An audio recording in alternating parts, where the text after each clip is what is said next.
A promoção do trabalho decente faz parte de diversas ações da Justiça do Trabalho.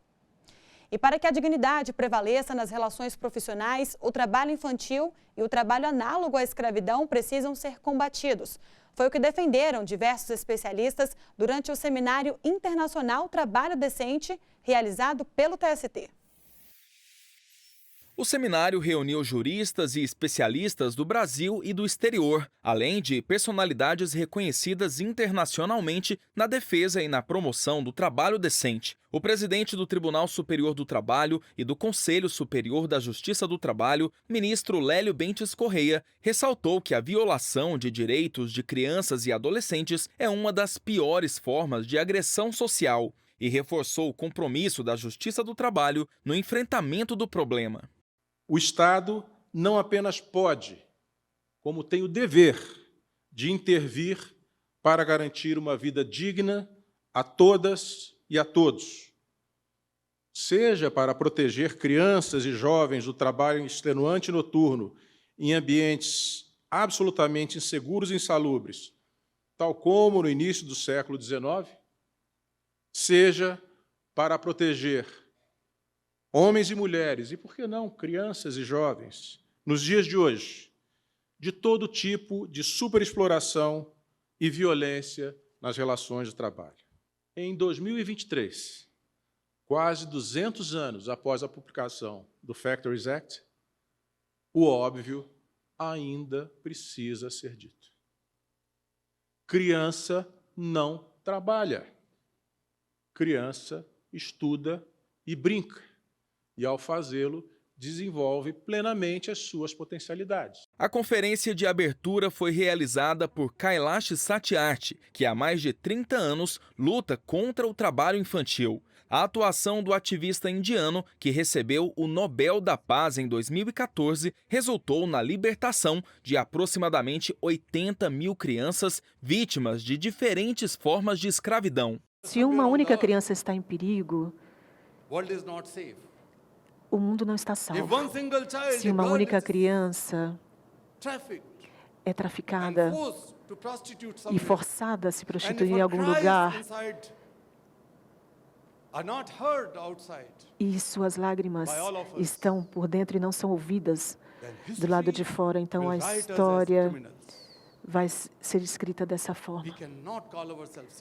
A gente não pode chamar a nós mesmos como uma sociedade civilizada enquanto isso aconteça com as crianças. O Seminário Internacional trouxe à tona fatos que revelam a gravidade do trabalho infantil. Estima-se que no Brasil, mais de 750 mil crianças e adolescentes de 5 a 17 anos sejam vítimas desse abuso. Em todo o mundo, o número chega a 160 milhões de jovens. O levantamento é da Organização Internacional do Trabalho, mas a realidade pode ser ainda pior. A metodologia da Organização Internacional do Trabalho pede que as entrevistas sejam feitas com os adultos, não diretamente com as crianças. E, naturalmente, os adultos têm motivações econômicas ou sociais para não revelar se os filhos trabalham.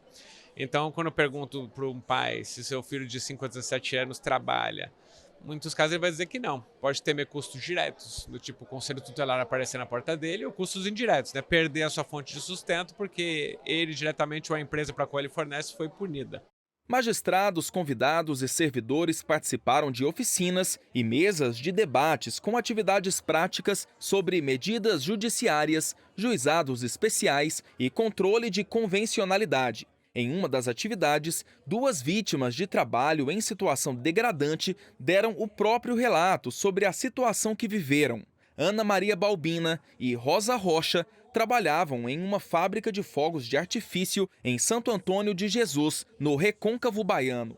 Em 1998, uma explosão no local matou 64 pessoas. As duas perderam parentes na tragédia e fundaram o movimento 11 de dezembro, data do acidente, para lutar pelos direitos de trabalhadores e familiares afetados. A única opção que tinha de trabalho era a fábrica, só que a gente ia, mas só que assim, eu mesmo digo todos os dias, eu ia, mas eu não sabia que a gente, nunca ia acontecer uma miséria dessa com a gente, porque se eu soubesse eu não ia.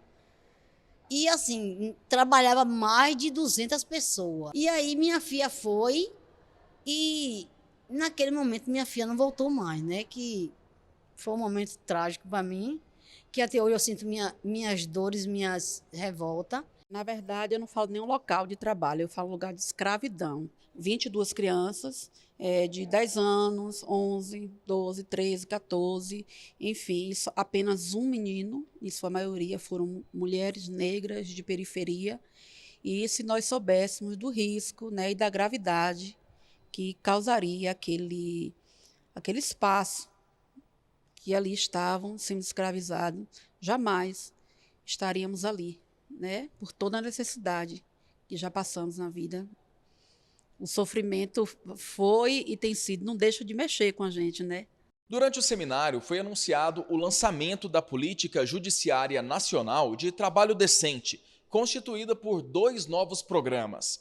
Equidade de Raça, Gênero e Diversidade, que será coordenado pela ministra Cátia Arruda, e Enfrentamento ao Trabalho Escravo, ao Tráfico de Pessoas e de Proteção ao Trabalho do Migrante, sob coordenação do ministro Augusto César.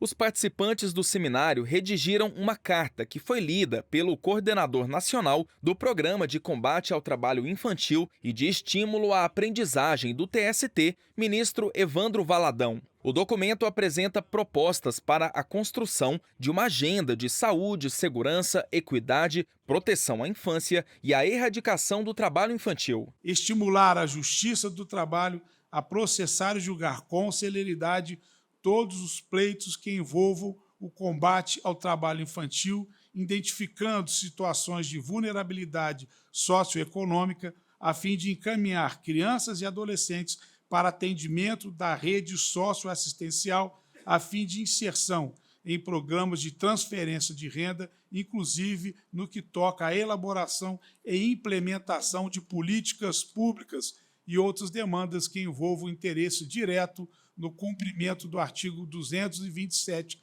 da Constituição Federal. Ao final do evento foi exibido o filme Pureza. A obra retrata a luta de uma mãe para resgatar o filho do trabalho análogo à escravidão.